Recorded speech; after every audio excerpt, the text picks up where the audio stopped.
गलत नहीं है ना।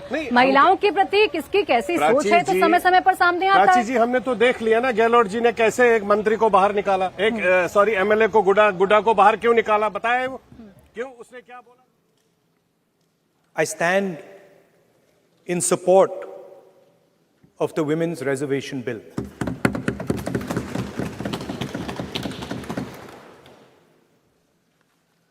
Yesterday, I was listening to the discussion and the issue of the Sengol came up. And there was a conversation, a to and fro, about the Sengol. And also a little bit about the conversation about the transfer of power from the British to the people of India.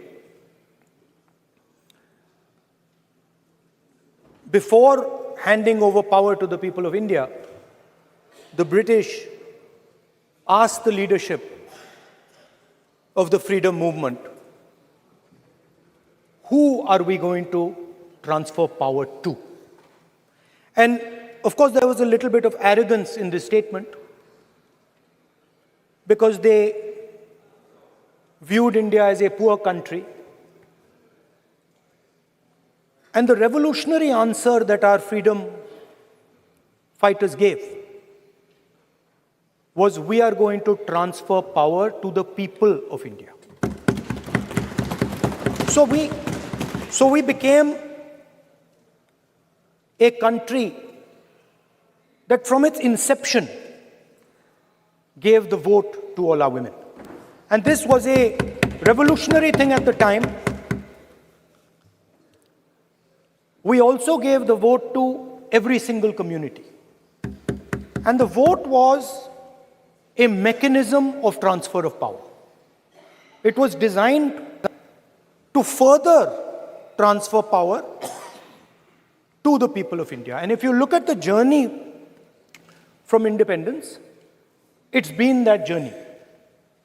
It's been a constant transfer of power, more and more and more power to the people of India, on one side. And on the other side, the counter idea that take away power from the people of India. This is the fight that is going on. And in fact, in many ways, it is the fight that is taking place today. Huge step forward in the transfer of power to the women of India was Panchayati Raj, where they were given reservation and they were allowed to enter the political system at scale. And this is another step. It's a big step. It is not a small step. And I'm sure everybody in this room, the treasury benches, the opposition, everybody agrees that this is a very important step for the women of our country. They fought for independence. They are as capable as any man, in many ways more capable, and should be given as much space as they possibly can be given. There is one thing, in my view, that makes this bill incomplete. I would like to have seen OBC reservation included in this bill. I think it is very important that a large chunk of India's population, large chunk of India's women should have access to this reservation. And that is missing in this bill. There are also two things that seem strange to me. One is the idea that you require a new census to implement this bill. And the second is that you require a new delimitation to implement this bill. In my view, it is quite simple. This bill can be implemented today by giving 33% of the seats in the Lok Sabha and the Vidhan Sabha to India's women. And so I wonder if this is not designed to push the ball forward. To push the ball forward 7, 8, 9 years, and then let this thing play out the way it does. I know my friends tend to like to take the attention of people away from other issues. You know, there is of course the Adani issue, which is they always want to take the attention away. But there is another, I would like to say that. One of the things that, this is quite a nice building. Nice peacocks. Nice peacock feathers on the ground. Nice peacock feathers in the chair. It's a nice, tasteful building. But frankly, I would have liked to see the President of India in this process. The President of India is a woman. She represents the tribal community, and it would have been befitting to have her visible in this transfer from one house to the other. So one of the things that the government likes to distract from, of course, is Mr. Adani. And there is another thing that the government likes to distract everybody from. And that thing is called the caste census. For some reason, and I don't quite understand what this reason is, the moment the opposition raises the issue of caste census, the BJP tries to create a new distraction, a new sudden, event, so that the OBC community and the people of India look the other way. In my research for this speech, I took a look at the different institutions that define how our country moves forward. There are many. There is the Lok Sabha, Rajya Sabha, Vidhan Sabhas. There is the bureaucracy. There is the press. And there's the judiciary. And I looked with an eye to understand what is the participation of the OBC community in these institutions. मतलब हमारे जो institutions हैं उनमें OBC की भागीदारी कितनी है, ये सवाल मैं पूछ रहा था और मैंने अलग अलग इंस्टीट्यूशंस में थोड़ा रिसर्च किया. जो सेंट्रल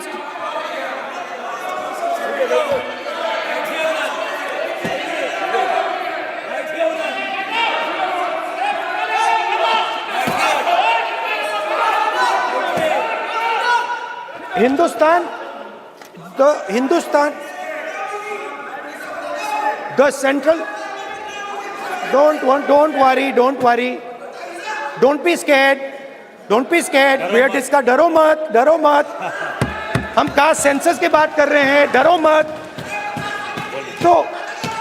तो मैंने, I checked, simple thing I did. I said, look, what is the most important set of people in the government of India? The people who define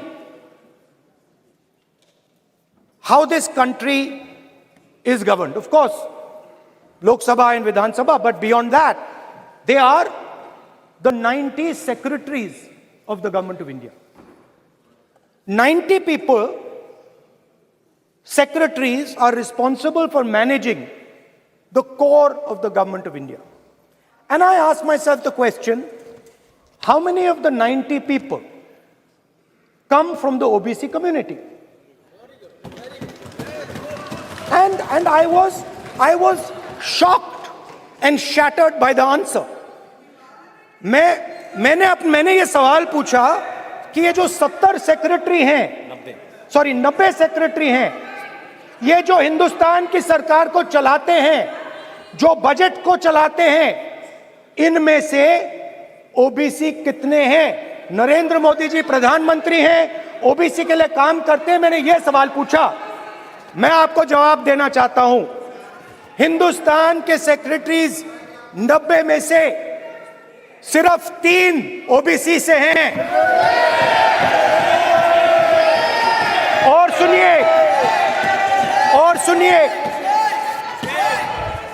और सुनिए, नहीं घबराइए मत, डरो मत।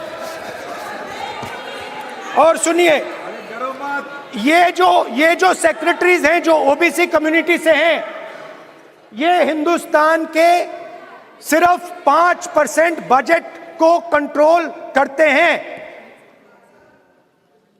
मतलब अगर हिंदुस्तान का बजट 44 लाख करोड़ का है, तो ये 2.47 लाख करोड़ मतलब 5% कंट्रोल करते हैं। और सुनिए, मैं कर रहा हूं, मैं वहीं आ रहा हूं।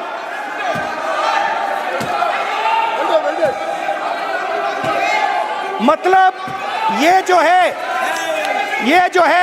आप ओबीसी की बात नहीं सुनना चाहते, ओबीसी की बात नहीं सुनना चाहते, ओबीसी की बात नहीं सुनना चाहते, ओबीसी की बात नहीं सुनना चाहते।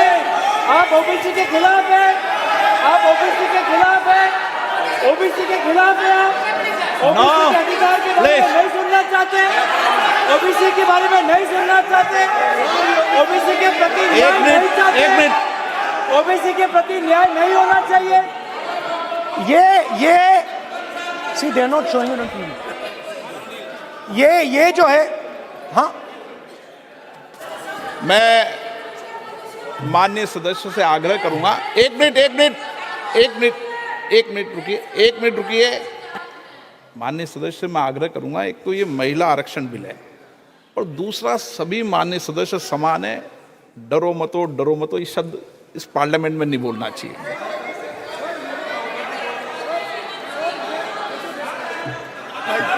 सर, ये जो डिस्कशन है, sir, speaker sir, this discussion,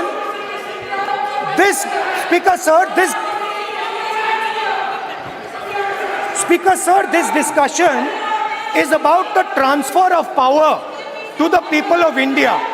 The women being one group of the people of India and the OBC community being another group of the people of India. And I am elaborating that the OBCs, who number a huge percentage, have 3% of the 90 secretaries of this country and control and define 5% of India's budget. This is an insult and a shame to the OBC community. ये OBC community का अपमान है। तो सवाल उठता है कि इस देश में कितने OBC हैं, कितने दलित हैं, कितने आदिवासी हैं, और उस सवाल का जवाब सिर्फ कास्ट सेंसस से मिल सकता है। तो मेरा सरकार को एक सुझाव है, सबसे पहले ये जो महिला का बिल है, इसको आप पास कीजिए, आज पास कीजिए, ये जो आपके लागू कीजिए, और ये जो डिलिमिटेशन है जो आपने बोला है, और ये जो सेंसस है, इसकी कोई जरूरत नहीं है। 33% आप महिलाओं को सीधा दे दीजिए। और दूसरी बात, इसको बदलिए, इसको आप बदलिए। कैमरा नहीं है सर, कैमरा नहीं है, आपको ही दिखाएंगे सर, पूरा भाषण में आपको ही दिखाएंगे। ये आप बदलिए। ये जो लिस्ट है, ये ओबीसी समाज का अपमान है। 90 लोग हिंदुस्तान के सेक्रेटरी हैं, उनमें से 3 लोग ओबीसी समाज के हैं, 5% बजट को कंट्रोल करते हैं।